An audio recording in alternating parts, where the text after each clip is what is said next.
welcome back to my channel, and today I am going to talk about starting seeds indoors. This is something that we're all thinking about right now, or maybe you're not thinking about right now, but it's a perfect time to start thinking about planting seeds indoors. The reason being is it's a great way to save money and grow things right where you live of produce that you love. There's fruits or vegetables or even flowers, things that you enjoy and that you personally love, and you don't need a whole lot of things to get started. So I'm going to share this video with you today in hopes to inspire you to start some seeds indoors right now. It does not have to be ginormous. It can start off small, and you can learn a lot through this experience. So let me walk you through some steps and some things and some tips and tricks that I've learned along the way. Okay, I mentioned to you that starting seeds indoor is extremely affordable.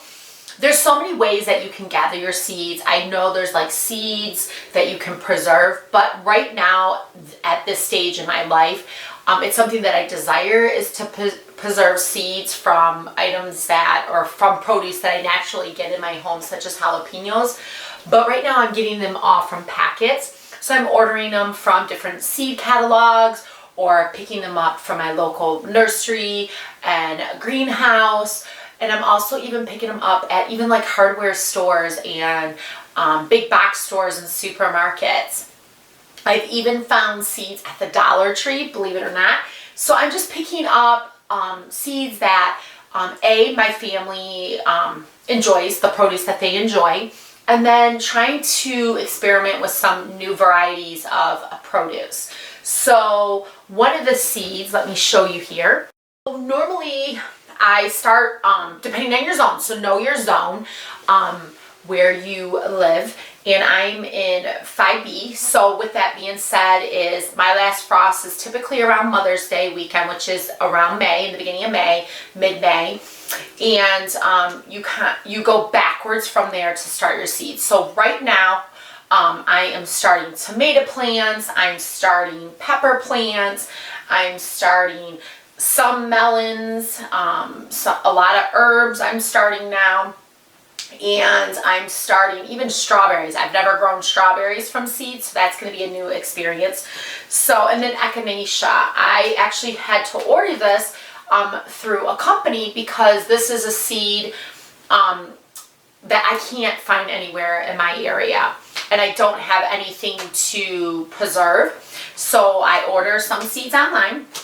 And then also I like to grow tomatoes for various reasons, making tomato sauce, salsa, things like that. But I'm going to try a new variety, which is a honeycomb hybrid. So this is a seed company that I use that you can find in a lot of my stores in the area, but I can also purchase online. So with that being said, starting seeds indoors is great because you can control a lot of things. You can control how much you want to grow, how many plants you want to put out in the ground when it's time. And then also you can control the temperature, the light, the watering, and things like that. So that's kind of nice. You see the seed from the beginning, and it grows to maturity, and then you transition it to putting it in the ground.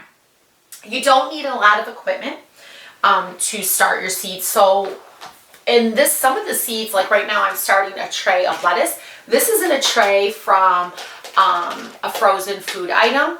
And I saved the tray, and I'm going to grow lettuce that I'm actually lettuce grows fairly quickly, but this lettuce will be ready for me to cut while indoors, while it's still cooler and it's not ready to grow outdoors. So this is going to be my first harvest indoors. I've never done that before, so that's going to be pretty exciting. Another thing is, I already said this, is know your zone.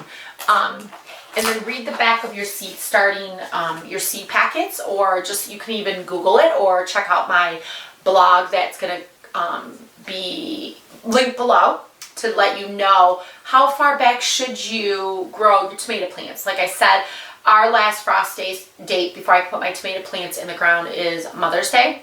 So that's about 3 months away. So I'm gonna have nice, great tomato plants before I put them in the ground. So this is a great time to do that because I want tomatoes in late June and July so I can start harvesting them to preserve them. So always read the back of your seed packets if you purchase them. And now, like I said, you don't need a lot of equipment. A lot of this stuff I recycle and reuse. So a lot of these trays, if I go to the nursery and I get trays from the nursery, I save them. If they're in great shape, I save them because I reuse them the following year. If you don't, this is your first year, you can buy simple trays on the internet or at stores that you can either reuse, or like this one, you can literally put the whole tray right into the ground because this is biodegradable. So another thing is you will need some type of way to mark what you're planting because you're not going to know. So a little marker, and you can do this even on popsicle sticks, and you'll need a Sharpie to write that. And then also I highly recommend like a notebook to jot down notes, what things work, what didn't work, and things of that nature. Now there are fancy greenhouses that you can buy. There are lights that you can buy, grow lights and warming mats and things like that. And as you get used to growing seeds indoor, you can start adding to those items. But I think the biggest thing right now to get started is something to, contain your seeds of course, something to label your seeds, water, a good room that has some light and some temperature control. And that's all you really need. Now, if you want to add grow lights in the future, warming mats and things like that, you can do that when it's ready and appropriate.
Okay, so I'm already setting up my seeds, but I wanted to show you, I do use an organic seed starter for starting my seeds.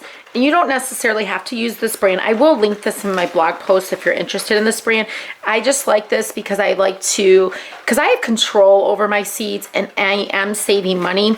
I like to go as organic and natural as possible. And these little markers are literally something that I got in the mail with a kit, and they were super affordable with the Sharpie. And this is a shovel I picked up from the Dollar Tree. Can you believe it? It's a pretty good shovel. I usually go through a couple of these a year because I either A, break them, lose them, or I have no clue where I put them. So always check out the Dollar Tree for some tools and things like that. And like I said, I've used trays that are from prepackaged food, and I've recycled a lot of my seed starting containers. And I have a lot going right now. This is just the start of it. And I am going to keep going with tomato plants. Like I said, I want to get the tomatoes in, the peppers in, melons, and a lot of my herbs. Now, when you put your soil in your containers, I like to make sure it's slightly moist to help with germination of your seeds. And then you always want to make sure your seeds aren't too far down. I always try to think like fingernail, so like pinky for some of the seeds, and then some of the hardier seeds like watermelon, this finger right here, fingernail. So that's how far the seeds go down. And you only need to sprinkle a few. Like usually in the seed kit comes a lot of seeds, and you only need to sprinkle a few and then lightly pat the dirt on. And then in the beginning, the main goal is you really don't need light. You just need moisture and warmth, so to help them germinate. And once they sprout, then you're going to start needing the light, warmth, and of course water.